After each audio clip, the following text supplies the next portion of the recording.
Karibu tena msikilizaji na mtazamaji wa Jicho la Siasa. Mimi ni Samson Bahati.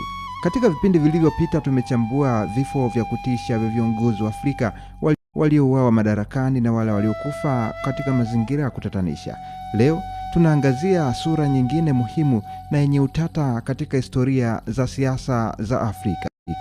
Ni mapinduzi ya kijeshi. Kwa miongo kadhaa bara la Afrika limekuwa uwanja wa mapinduzi ya kijeshi, ambapo viongozi waliochaguliwa kidemokrasia au wale waliokuwa madarakani wameondolewa kwa nguvu ya mtutu wa bunduki. Je, mapinduzi haya yamekuwa suluhisho ya matatizo la Afrika au yamekuwa chanzo cha matatizo mapya? Je, viongozi hawa walioingia madarakani kwa nguvu walikuwa mashujaa walioleta mabadiliko chanya au waligeuka kuwa madikteta katili?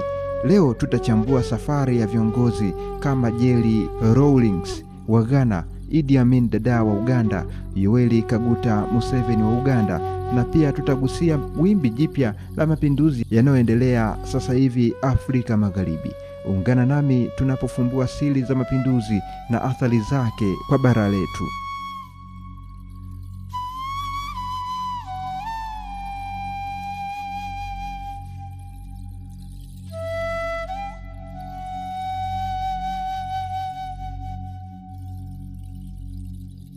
Tunaanzia Afrika ya Magharibi nchini Ghana na kiongozi mwenye haiba na utata, Jerry John Rawlings. Rawlings alifanya mapinduzi mawili ya kijeshi. La kwanza lilikuwa la 1979 ambapo aliongoza kundi la wanajeshi wachanga kupindua serikali ya kijeshi iliyokuwa madarakani. Lengo lake kuu lilikuwa kupambana na ufisadi uliokithiri, mfumuko wa bei na ukosefu wa uwajibikaji uliokuwa umeikumba Ghana.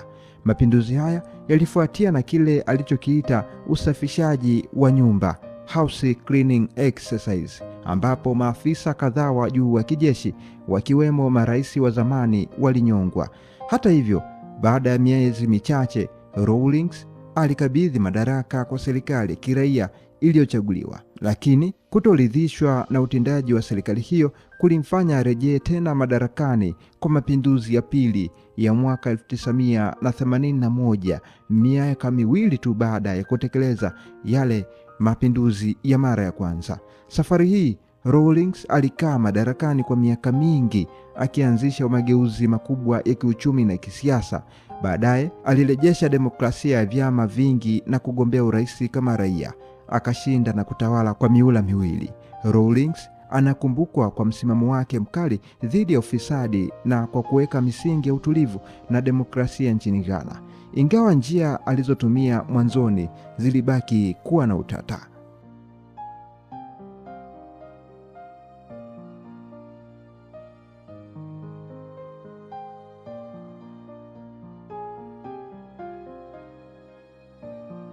Kutoka Ghana tunasafiri hadi Afrika Mashariki nchini Uganda, ambapo tunakutana na mmoja wa madikteta katili zaidi katika historia ya Afrika, Field Marshal Idi Amin Dada. Amin alichukua madaraka kwa mapinduzi ya kijeshi mnamo Januari 25, 1971, akimpindua Rais Milton Obote ambaye alikuwa nje ya nchi akihudhuria mkutano wa Jumuiya ya Madola nchini Singapore. Sababu ya mapinduzi hayo zilihusisha hofu ya Amin kukamatwa na Obote kwa tuhuma za matumizi mabaya ya fedha za kijeshi na ukiukaji wa haki za binadamu.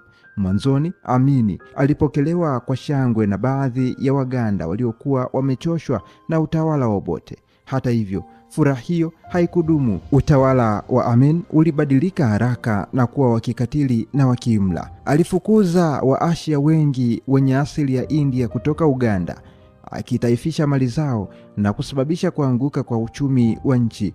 Inakadiriwa kuwa mamia kwa maelfu ya Waganda waliuawa chini ya utawala wake. Amin alijulikana kwa vitendo vyake vya kikatili, ikiwemo kuwafanya wapinzani wake kuwa chakula cha mamba, na alibaki madarakani hadi alipopinduliwa na majeshi ya Tanzania mwaka 1979. Hadithi yake ni ukumbusho wa jinsi mapinduzi yanavyoweza kugeuza mkombozi kuwa dhalimu.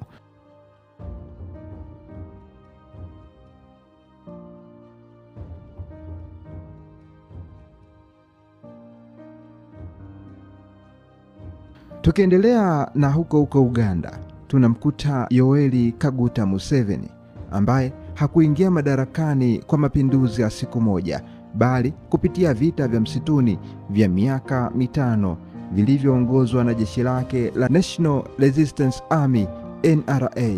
Museveni alipambana dhidi ya serikali ya Milton Obote awamu ya pili na baadaye dhidi ya serikali ya Tito Okello, akiahidi kurejesha utulivu na demokrasia nchini Uganda baada ya miaka mingi ya machafuko na utawala mbaya. Alichukua madaraka mwaka 1986 na tangu wakati huo amekaa madarakani kwa zaidi ya miaka 38. Ingawa anasifiwa kwa kuleta utulivu wa kiuchumi na kijamii nchini Uganda, utawala wake umekosolewa vikali kwa kukandamiza upinzani, kubadilisha katiba ili kumruhusu kugombea tena na tena, na hivyo kugeuka kuwa kiongozi wa muda mrefu, jambo linalozua mijadala mikali kuhusu demokrasia na utawala bora barani Afrika.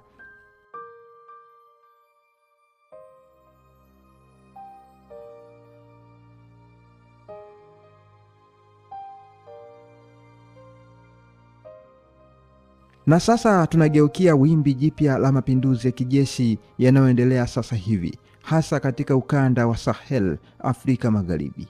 Nchi kama Mali, Burkina Faso na Niger zimeshuhudia mapinduzi ya kijeshi katika miaka ya hivi karibuni, yakiongozwa na viongozi vijana wa kijeshi kama Assimi Goita wa Mali, Ibrahim Traore wa Burkina Faso na Abdourahmane Tiani wa Niger. Sababu ya mapinduzi haya ni tata, lakini mara nyingi hujumuisha kushindwa kwa serikali za kiraia kukabiliana na tishio la ugaidi kutoka kwa makundi ya jihadisti, kutoridhishwa na ushawishi mkubwa wa Ufaransa ambao wengi wao wanauona kama ukoloni mamboleo, na ufisadi uliokithiri. Viongozi hawa wapya wanapata uungaji mkono mkubwa kutoka kwa wananchi wao kwa misimamo mkali wa kupinga Ufaransa na kutafuta washirika wapya wa kimataifa kama vile Urusi. Hata hivyo, bado kuna wasiwasi mkubwa kuhusu hatima ya demokrasia na utulivu wa muda mrefu katika nchi hizi. Tunapohitimisha makala yetu ya leo, tunabaki na maswali muhimu ya kutafakari kuhusu mapinduzi ya kijeshi barani Afrika. Je, mapinduzi yanaweza kuwa suluhisho halisi kwa matatizo ya Afrika, au ni mzunguko usiohusisha wa vurugu na utawala wa kiimla? Tumeona jinsi baadhi ya viongozi wa mapinduzi walivyojaribu kuleta mabadiliko chanya, lakini wengine waligeuka kuwa madikteta katili. Kwa nini mapinduzi yanaendelea kurudi Afrika, hasa katika karne hii ya 21? Je, ni kushindwa kwa demokrasia ya kiliberali, au ni matokeo ya kuingiliwa na mataifa ya kigeni? Na ni jukumu gani la wananchi katika kuhakikisha kuwa viongozi wao, iwe wameingia madarakani kwa njia gani, wanawajibika na kutumikia maslahi ya wengi? Asante sana kwa kusikiliza na kutazama Jicho la Siasa. Ningependa kusikia maoni yako kuhusu mada hii. Tuandikie kwenye ukurasa zetu za mitandao ya kijamii. Mimi ni Samson Bahati.